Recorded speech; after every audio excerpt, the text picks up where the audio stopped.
Until... Chapter 1. Jodi. With a week of performances under her belt, Jodi still hadn't got used to the explosion of applause at the end of each show. Each time it had taken her by surprise, and tonight was no different. She waited on her spot on the stage, her sister by her side, until it was their turn, along with the rest of the chorus, to step forwards and take their bow. Every single member of the audience was on their feet, whooping and cheering, and the noise and the lights took her breath away. When she was on stage, she liked to pretend there was no one watching, so it was always a surprise to be faced with a full auditorium.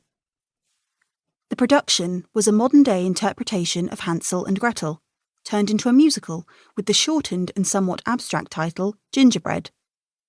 The initial audience figures and feedback were beyond anything their director, Guy May, had hoped for. After every performance this week, he'd been ecstatic, as if what had occurred on stage had actually injected fuel into his blood. Jodi could understand why. Even standing on this stage, playing a small part in this big production, felt significant. As if they were all part of a show that was going to get bigger and better. It was a month-long run at the Whitlow Theatre on the outskirts of Stratford in the East End of London. It didn't class as a West End theatre, but it was one of the theatres used as a tester venue. The investors needed to know how a show would perform, and the whole cast were aware that this was a litmus test.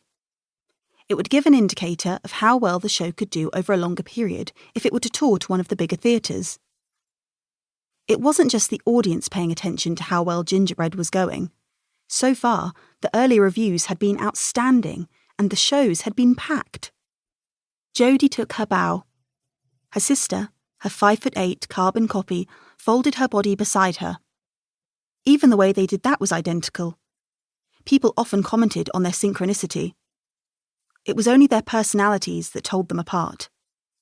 Harper, the more organised of the two, always arranging checklists and making sure they were prepared, with Jodi always more laid back. If one of them had a map in hand, it was a clear indicator that it was Harper.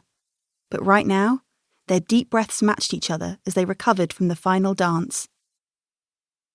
The curtain came down in front of the whole crew, with various members adding their own whoops to the cheers coming from the audience, excitement pulsing in the air. "Again!" Guy said, indicating that the whole cast should take another bow. It wasn't something they did every night, but he clearly wanted to celebrate the end of a successful week. Tomorrow was Monday and would be their first day off, their only full scheduled day off each week. Obligingly, the curtain rose, and the audience, who'd been yelling "Encore!" gave a delighted standing ovation as the whole cast and crew took their bows again at the centre of the stage. Jodi loved the rush of a live performance. Even though she liked to pretend no one was there, that was just a trick to steady her nerves. In truth, it wouldn't be the same without people there to watch. The streak of tension it created pushed her to do her best.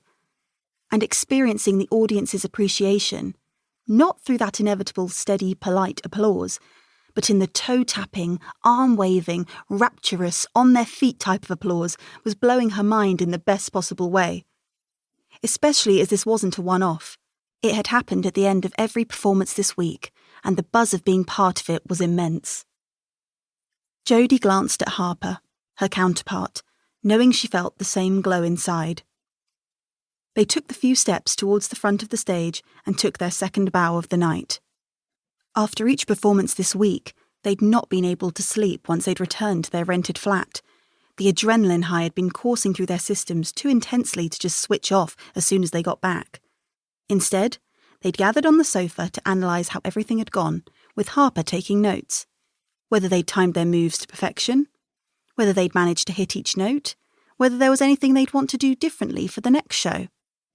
They weren't really in need of any director's notes when they'd become so good at providing their own post-show analysis. On these evenings, Jodi imagined her sister as a director in the future. Harper was methodical enough, that was for certain, whereas Jodi just joined in as a way of unwinding. The tremendous sound of the applause made Jodi focus on the moment. It continued as they straightened up, the last of the cast to do so.